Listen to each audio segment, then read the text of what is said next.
మరి టైం అంటూ లేదురా, ఎప్పుడు తీసేస్తున్నారు. ఏ ప్రభుత్వం అయినా కావాలని పవర్ కట్ చేయదు బ్రదర్. రాష్ట్రంలో అందరి అవసరాలు తీర్చాలి కదా. పవర్ ఉన్నంతలో రైతులకు ఇవ్వాలి, ఇండస్ట్రీలకు ఇవ్వాలి, గ్రామాలకు అందించాలి. కాబట్టి కరెంటు పోయినప్పుడల్లా ప్రభుత్వాన్ని తిట్టుకోవడం కరెక్ట్ కాదు బ్రదర్. Good night.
మొత్తం పవర్ కట్ చేశారు కదా?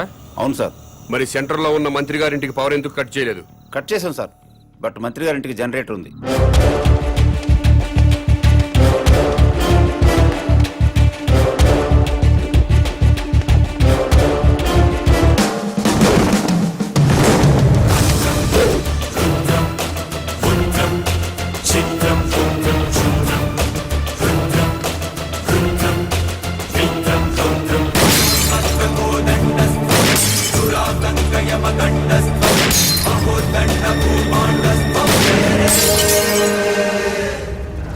ఏమైందయ్యా?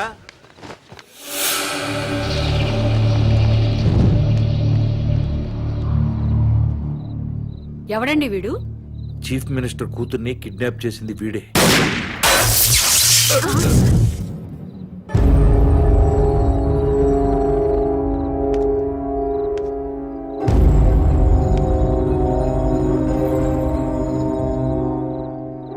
ఈ ఏరియాలో ఉన్న ప్రజలందరి ఇళ్లలో కరెంటు పోయింది. మంత్రివి, మీ ఇంట్లో మాత్రం కరెంటు ఉండటంలో అర్థం ఏంటి? ఈ 2 గంటల్లో ప్రజలు కరెంటు లేక అవస్థలు పడుతున్నప్పుడు మంత్రివి, మీ ఇంట్లో మాత్రం పవర్ కట్ లేకుండా ఎంజాయ్ చేయడం న్యాయమేనా? మా ఇంటికి అక్రమ కనెక్షన్ ఇవ్వలేదు, జనరేటర్ అధికారులే పెట్టారు. మంత్రివి, మీ ఇంట్లో జనరేటర్ పెట్టినప్పుడు నిన్ను ఎమ్మెల్యేగా గెలిపించిన ప్రజల ఇళ్లలో ఎందుకు జనరేటర్స్ పెట్టలేదు? మీరు ప్రజల కంటే గొప్పవాళ్ళ? మీరు ఎప్పుడు పడితే అప్పుడు కరెంటు కట్ చేసినా ప్రజలు ప్రభుత్వానికి సహకరిస్తున్నారు. కరెంటు పోయి మళ్లీ వచ్చేదాకా చెవటలు కక్కుకుంటూ అవస్థలు పడుతున్నారు. మరి మీరెందుకు కరెంటు పోయినప్పుడు ప్రజల్లాగా అవస్థలు పట్టలేదు? ప్రజలకి పవర్ కట్ చేస్తూ మీ నాయకులు మాత్రం జనరేటర్స్ తో, ఏసీలు, ఫ్రిడ్జ్లతో ఎంజాయ్ చేయడం తప్పా కాదా? ఎస్, తప్పే.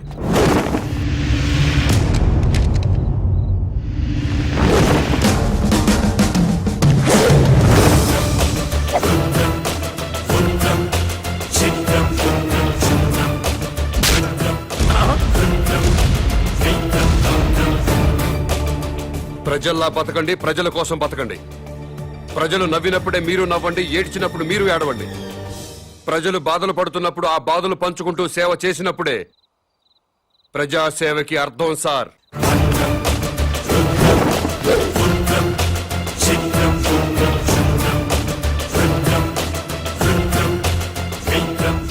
నా మాట విన్నారా? మేరా భారత్ మహాన్. వినలేదా? మేరా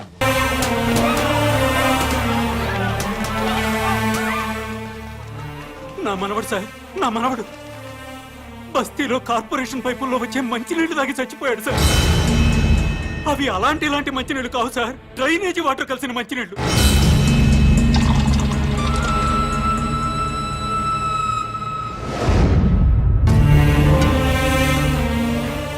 పొద్దున్నే పెద్దవాళ్ళు బాత్రూమ్లకి, టాయిలెట్లకి వెళ్తే ఆ పైపుల్లో వచ్చే చండాలం అంతా మేము తాగే మంచినీళ్ల పైపుల్లో కలుస్తున్నాయంటే ఎంత దుర్మార్గమో చూడండి సార్. ఎన్నిసార్లు చెప్పినా అధికారులు పట్టించుకోవట్లేదు సార్. ఈ విషయం మంత్రి గారికి చెప్పడానికి వెళ్తే అపాయింట్మెంట్ కూడా ఇవ్వలేదు సార్ మాకు. on it. The length will change. మంత్రి గారి ఇంట్లో కూర్చొని తీరిగ్గా క్రికెట్ మ్యాచ్ చూసుకుంటున్నారు సార్. కనీసం మంత్రి గారు ఫోన్ లో అయినా దొరుకుతారేమోనని ఫోన్ చేశాం సార్. మంత్రి గారు ఢిల్లీ క్యాంప్కి వెళ్ళారండి, వారం రోజుల తర్వాత వస్తారు. మంత్రి గారి ఫోన్ ఎత్తి మంత్రి గారు ఢిల్లీ వెళ్ళారని చెప్పారు సార్. ఏం చేయాలో తెలియక అధికారులను నిలదీద్దామని వాటర్ బోర్డు ఆఫీస్కి వెళ్ళాం సార్.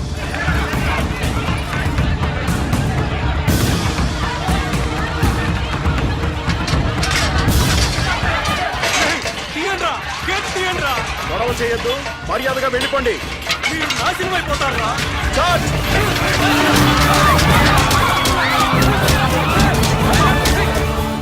చనిపోయిన పిల్లాడి శవాన్ని కూడా కొట్టారు సార్.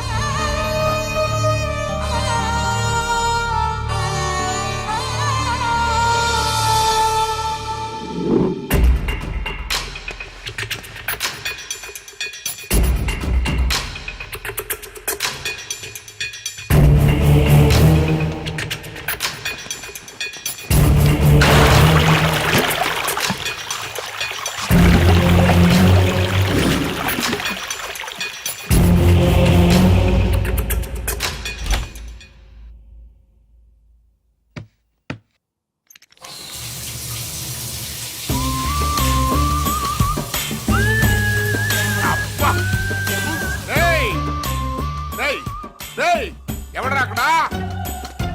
ఈ బాత్రూమ్ లో నీళ్ళేంట్రా? అబ్బా, వాసన వచ్చేస్తున్నాయి. ట్యాంక్ చెక్ చేయండి రా.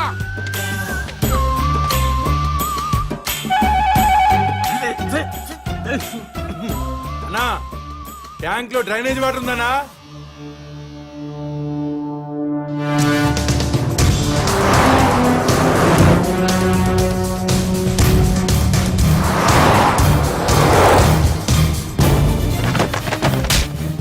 మంత్రి గారి వాటర్ ట్యాంక్ లో డ్రైనేజ్ కలుస్తుంటే చెక్ చేసుకోవద్దురా. మంత్రి గారు అబ్బాయి సార్.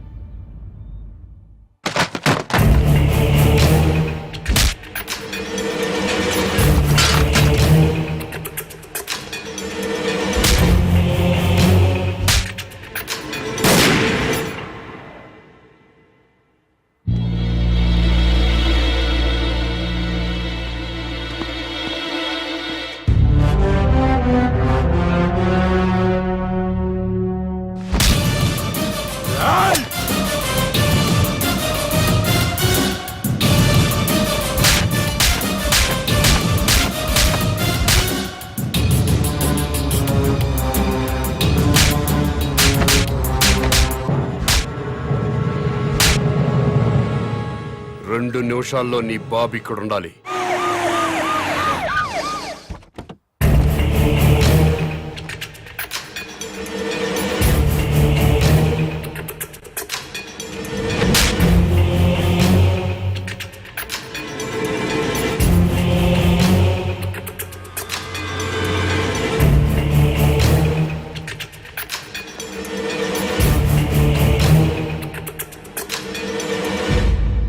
ఏం జరిగింది నాన్న? ప్రజలు తాగే మంచినీటిలో డ్రైనేజ్ వాటర్ కలిసింది. తెలిసింది. బాధపడుతున్నా, ఖండిస్తున్నా, దర్యాప్తు జరిపిస్తా, చర్యలు తీసుకుంటా. ప్రభుత్వ నిర్లక్ష్యం వల్ల పసివాడు చనిపోయాడని బాధపడుతున్నారా లేదా? ఎందుకు పన్నండి? నా సొంత బిడ్డ పోయినంత బాధగా ఉంది. నీ ఇంట్లో వాటర్ ట్యాంకులోకి డ్రైనేజ్ వాటర్ వచ్చి కలిసింది. ఆ నీళ్లు మీ ఒంటి మీద పడితేనే మీ మనుషులు ప్రభుత్వ ఉద్యోగులపై దాడి చేశారు. అవే నీళ్లు తాగి ఈ ప్రజలు చనిపోతే మీ మనుషులు ఎందుకు స్పందించలేదు? ప్రజలు బాధపడుతుంటే మీరు స్పందించలేదు, కానీ మీకు బాధ వచ్చినప్పుడు మాత్రం వెంటనే ఎందుకు స్పందించారు? తప్ప కాదా? తప్ప కాదా? తప్పే.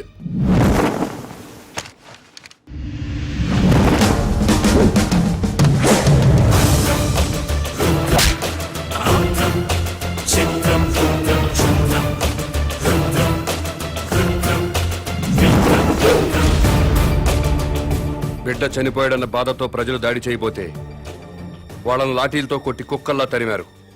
తప్పు లేదు, లా అండ్ ఆర్డర్ మెయింటైన్ చేయాల్సిందే. మరి మంత్రి గారి కొడుకు వాళ్ళ మనుషులు దాడి చేస్తుంటే ఎందుకు మీరు లాఠీ చార్జ్ చేయలేదు? తప్పా కాదా? తప్పా కాదా? తప్పే సార్. బట్ మేము డ్యూటీ ప్రజల కోసం చేయట్లేదు, ఎమ్మెల్యేల కోసం, మంత్రుల కోసం చేస్తున్నాం. వాళ్ళు ఏం చెప్తే అదే చేస్తున్నాం. ఎందుకంటే వాళ్ళకి నచ్చిన పోలీసుల్ని వాళ్ళ నియోజకవర్గం స్టేషన్స్ కి ట్రాన్స్ఫర్ చేయించుకుంటారు. అందుకే వాళ్ళు ఏ వెధవ పనులు చేయమన్నా సిగ్గుపడకుండా చేస్తున్నాం. మమ్మల్ని కూడా చెప్పుతో కొడతారో ఉమ్మేస్తారో మీ ఇష్టం. ఎవడు అధికారంలోకి వస్తే వాడు పోలీసులతో ఫుట్బాల్ ఆడుకోవడం తప్పా కాదా? తప్పి. మీరు పదవుల్లోకి వచ్చింది ప్రజల మీద బతకడానికా, ప్రజల కోసం బతకడానికా? ప్రజల కోసమే. అంటే ప్రజల్లా బతకాలి. అవునండి. ప్రజల్లాగా ప్రజలతోనే బతకాలనుకుంటే ప్రజలు సంతోషంగా ఉన్నప్పుడే మీరు సంతోషంగా ఉండాలి. అవునండి. ప్రజలు ఏడుస్తున్నప్పుడు మీరు ఏడవాలి. అవునండి. ప్రజలు ఏం తిని బతుకుతున్నారో అదే మీరు తిని బతకాలి.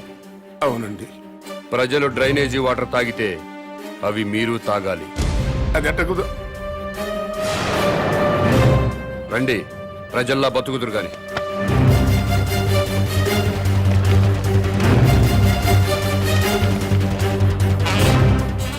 మంత్రి గారికి మంచినీళ్ళు ఇవ్వండి.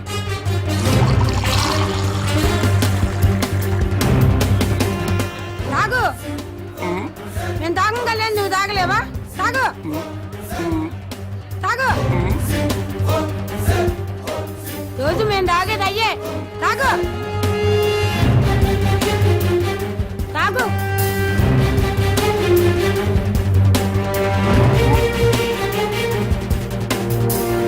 మాయ్ తాగు. తాగమంటే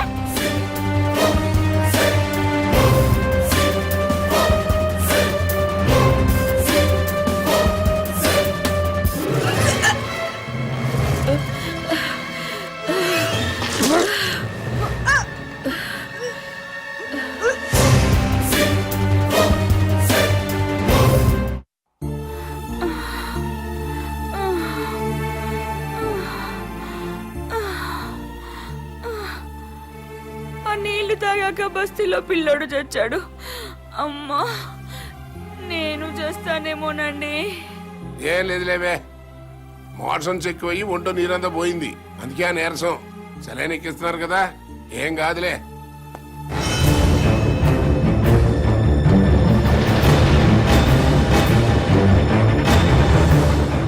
ఏంటిది?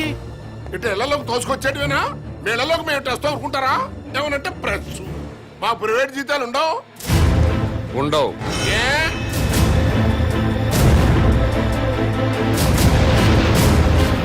ప్రజాసేవ చేయడానికి రాజకీయాల్లోకి వచ్చినోడికి ప్రైవేట్ లైఫ్ ఉండదు, అంతా పబ్లిక్ లైఫే.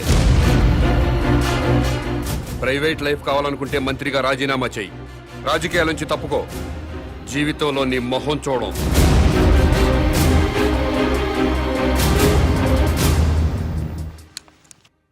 రాని రాని, ఆపు ఆపు ఆపు ఆపు.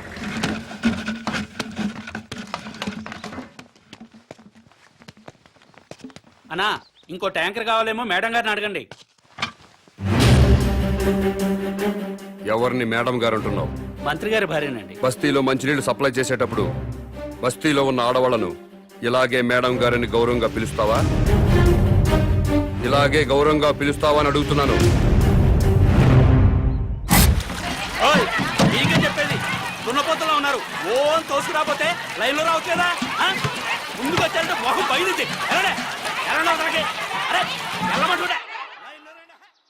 వెళ్ళు.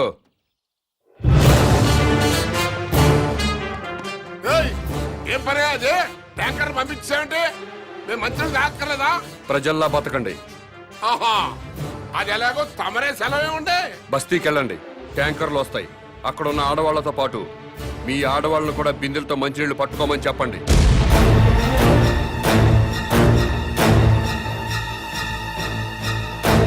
నేను మంత్రి గారి భార్యనండి. బస్తీ ఆడవాళ్ళతో కలిసి మంచిళ్ళ కోసం బిందె పట్టుకొని క్యూలో నిలబడాలా? లేబర్ కి మనకి తేడా లేదా డాడీ? వాళ్ళు ప్రజలమ్మా, ఆ మాట వాళ్ళని అనలేం కదా. ఎందుకు అడగకూడదు? వాళ్ళేమైనా మన ఊరికే ఓట్లు వేశారా? కోట్ల రూపాయలు కుమ్మరించాం. 75 లక్షల రూపాయల బ్రాండీలు విస్కీలు తాగి ఓట్లేశారు. ఊరికే వేశారా?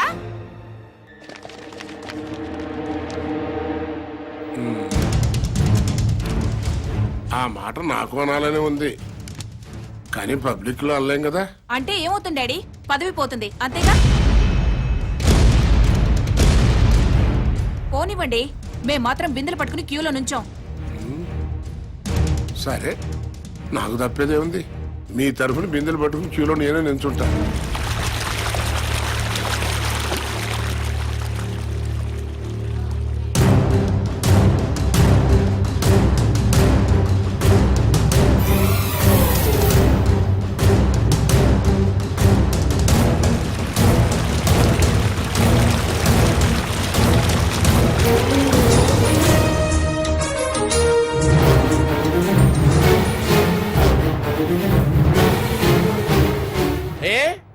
బిందెలతో నిలబడి లైన్లో నీళ్లు పట్టుకోవడానికి ఎందుకు బాధపడుతున్నారు?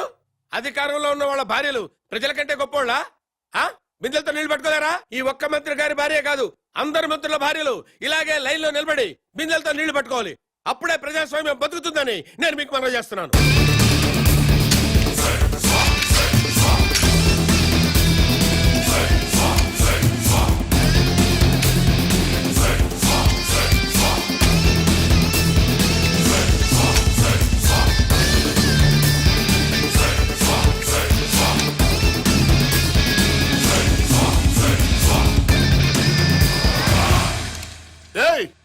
అదేంటయ్యా బాత్రూమ్లు తాళాలేస్తున్నాయంటే? మీరు ప్రజల్లా బతకాలి కదండి. ఏంటయ్యా ప్రజలు వాళ్ళలాగా బతకాలంటే మా బాత్రూమ్లు తాళాలయ్యాలా? చెంబులు తీసుకుని రోడ్డు మీదకి వెళ్ళండి. స్టేట్ లో చాలా ఊళ్ళలో మరుగుదొడ్లు లేక ఆడవాళ్లు చెంబులు పట్టుకుని రోడ్ల మీదకి, రైల్వే పట్టాల మీదకి, టాయిలెట్ కి వెళుతున్నారు. మీరు కూడా ప్రజల్లా బతుకుదాం అనుకుంటున్నారు కదా, అందుకే చెంబులు పట్టుకుని రోడ్డు మీదకి వెళ్ళాలని తాళాలు వేశాను.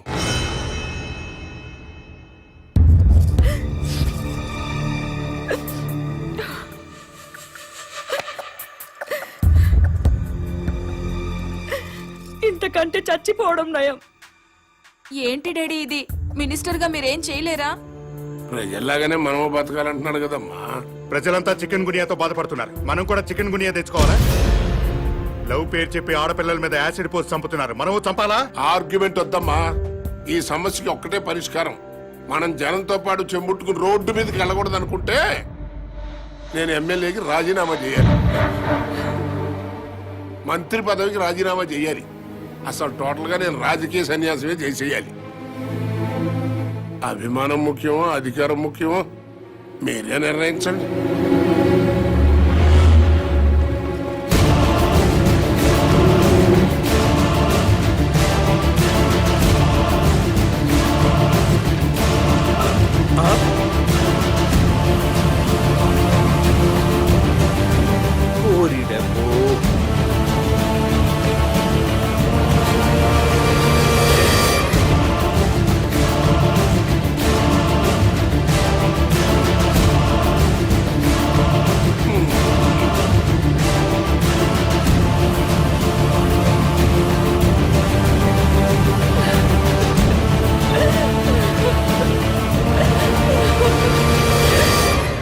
మంత్రి గారు,